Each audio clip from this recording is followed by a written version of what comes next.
bəzən biz övladımıza görə düşmən qapısına da gedərik.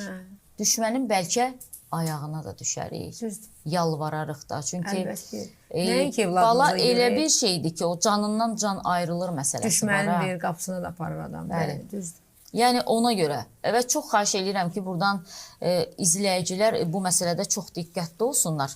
Bəzisi yazır ki, Rəqsanə sənə nə qədər pul verdi, bağışladın.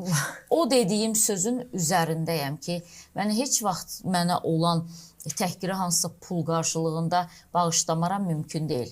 Amma bilsəm ki, birisinin balasının səhhəti pisləşir bu problemə görə dayanaram. Bağışladım desəm də düzgün çıxmaz. Məsələn, mənə görə bu yanaşmanın adı budur ki, evlatlarınızı əzizləyəndə yəqin ki, deyirsiniz ki, ana sənə qurban olsun, sənə qurban olaram. Mən bağışlamaq yox, bəlkə də sizə ağır gələr, bəlkə də pis olar sözüm. Amma mən sizə evladınıza qurban elədim sadəcə. Yox, elə mən onlara həmişə qurban olum. Yaxşı yollar var mənim həyatımda.